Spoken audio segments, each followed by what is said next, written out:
आह्वान करते हैं कि देश में जहाँ जहाँ हो सके अपने अपने शहरों में, घरों में आप भी हमारे साथ उपवास करें। यही मैं संदेश देना चाहता हूँ कल रविवार के लिए।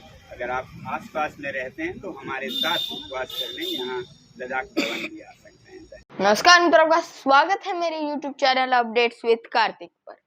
क्या सोनम वांगचुक पर या क्या उनके प्रोटेस्ट पर सरकार जानबूझकर दबाव बनाना चाह रही है?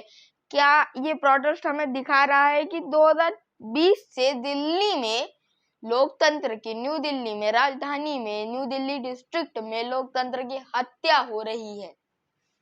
और ये हत्या हमें कितनी अंदर तक दिखनी चाहिए कि लोकतंत्र हमारे देश का एक इंटीग्रिटी कोर, उसे तोड़ा जा रहा है। सोनम वांगचुक से आज मैं मिलने गया था लद्दाख भवन। पहले तो एक चीज मैंने नोटिस की, वो दिन ब दिन शायद कमजोर होते जा रहे हैं। 14 दिन उन्हें गुजर गए सिर्फ नमक और पानी पर, और उन्होंने कहा कि अनशन लंबा चलेगा।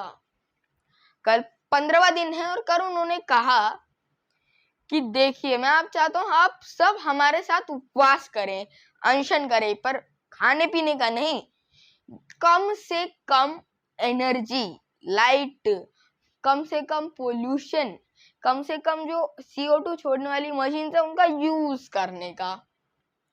तो अब आप और मैं ये अनशन करेंगे तो शायद उन्हें सपोर्ट मिले, शायद हमारी सरकार को कुछ दिखे। उसके बाद मिला मैं उनसे, जब मैंने उनसे एक क्वेश्चन पूछा कि क्या अभी भी टाइम टिकिंग है, अभी भी क्या टाइम बचा है कि लद्दाख या फिर हिमालय का इकोसिस्टम बैलेंस हो सकता है। उन्होंने कहा कि ये मुझ पर है या फिर हम सब पर है, जो इन्वायरमेंट को बचाना चाह रहे हैं उन पर है कि अभी भी उस टाइम को टिकिंग रखा जाए जब तक हमारी सरकार उसे देखती नहीं है। अब हमारे देश में ब्रिटिश काल का सब कुछ बदला गया। ब्रिटिश काल की न्याय की देवी की मूर्ति बदल दी गई, ब्रिटिश काल के कानून बदल दिए गए। फिर 2020 में ही एक पहला स्टेप उठाया गया ब्रिटिश काल के एजुकेशन सिस्टम को हटाने का, पर ब्रिटिश काल वाली हरकतें नहीं बदली। अभी भी वही प्रोटेस्ट आएगा, हम ध्यान ही नहीं देंगे, जो हो रहा है होने दो। पर अब जो है प्रोटेस्टर सोनम वांगचुक है और उनका जो ग्रुप है, अब वो लड़ाई जरूर करेंगे, क्योंकि लद्दाख का एक सिंपल उनका कहना है कि अगर आपको पता है कि लद्दाख की सॉइल में क्या काम हो सकता है, वो है लद्दाखी। अब ब्यूरोक्रेट्स को भेज रहे हैं बिहार से, महाराष्ट्र से या फिर किसी भी स्टेट से, वो उसे समझते समझते इतना टाइम लग जा रहा है, उनका टेन्योर खत्म हो रहा है, एक नया लेफ्टिनेंट जनरल आ रहा है, लद्दाख में डेवलपमेंट नहीं हो पा रही। तो अगर लद्दाख को ऑटोनोमस हिल काउंसिल्स मिलेंगे तो लद्दाख शायद कुछ कर पाए। लद्दाख पे ये जो प्रेशर बनाया जा रहा है, भारत के हिमालय पर ये जो प्रेशर बनाया जा रहा है, भारत पर ये जो प्रेशर बनाया जा रहा है प्रोटेस्टर्स पर, एक्टिविस्ट पर, कि आप प्रोटेस्ट मत कीजिए, इन्वायरमेंट अभी साइड में रखिए, अभी हमें कम्युनल कॉन्फ्लिक्ट की राजनीति करनी है, नॉट टेकिंग गेम्स। अब ये जो हुआ है लद्दाख के साथ हो, भारत के हिमालय के साथ हो, किसी भी इन्वायरमेंट के साथ हो, कि उसे एक्सप्लॉइट किया जा रहा है। सोनम वांगचुक ने कहा था ये एक्सप्लॉइटेशन जो है एट द एंड ये भारत को ही खत्म करेगा, और ये हम सबको पता है कि अगर हिमालय नहीं रहेंगे तो पानी नहीं होगा, पानी नहीं होगी तो फसल नहीं होगी, फसल नहीं होगी तो फिर हम सब भूखे मर जाएंगे।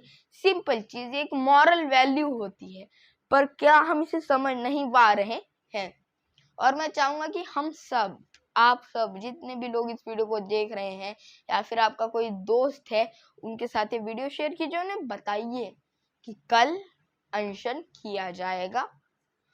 और ये सोनम वांगचुक का जो कहना है इसे मानना हमारे लिए इम्पोर्टेंट तो है ही है, पर आप मेरे एज के या फिर मेरी जनरेशन के लोगों के लिए जो इंडिया छोड़ेंगे, उसके atmosphere, ecosystem, environment, natural beauty और उसकी इकोनॉमी के लिए भी जरूरी है।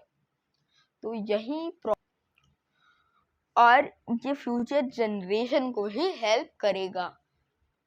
तो एक बात मैंने वहां पे देखी, जब मैंने लद्दाखी जो लोग थे क्लोज टू सोनम वांगचुक उनसे बात की, उन्होंने कहा था हमने सुना था दिल्ली दिलवालों की है, पर अब दिल्ली डरपोकों की बन गई है। अब दिल्ली, आप जानते हैं, दिल्ली इन द सिटी शायद इस दुनिया में one of the greatest cities की लिस्ट में आने वाली दिल्ली, अगर उसकी ये इमेज बनेगी तो हर दिल्ली एनसीआर में रहने वाले और दिल्ली में रहने वाले सबको हर्ट होगा। तो अगर आपको दिल्ली की इमेज अच्छी करनी है तो पहली चीज, न्यू दिल्ली में आर्टिकल 144 सेक्शन 144 जो कि आर्म्ड प्रोटेस्ट या फिर राइट्स के दौरान लगाया जाता है, ये अभी भी क्यों लगा हुआ है? 2024 से लॉकडाउन खत्म भी हो गया, इसके बाद भी इस पर आपको सवाल उठाने होंगे। और एक और पॉइंट, अगर आपने शादी की, बड़ी शादी की, आपके पास पैसा है, न्यू दिल्ली में आपने शादी की, तो क्या उस पे भी आर्टिकल 14 लागू होगा? 1 सेक्शन, तो आप शादी भी नहीं कर पाएंगे। ये पॉइंट्स मैंने लद्दाखी लोगों से सुने हैं, मैंने बनाए नहीं हैं। तो ये जो चीज है इसका इम्पैक्ट हमारी डेमोक्रेसी पर पड़ रहा है। सोनम वांगचुक को और कितने दिन आप भूखा रखेंगे, इसका इम्पैक्ट हमारी डेमोक्रेसी और इंटरनेशनल इमेज पर पड़ेगा। आज के वीडियो में इतना ही दोस्तों। जय हिंद, जय भारत। मैं कार्तिक देशमुख आपसे लेता हूँ विदा, और जाते जाते इतना ही कहना चाहूंगा, प्लीज सपोर्ट कीजिए सोनम वांगचुक को, क्योंकि अब ये लड़ाई मेरी, आपकी या किसी की नहीं है, ये लड़ाई है भारत की। फिर से एक बार जय हिंद, जय भारत।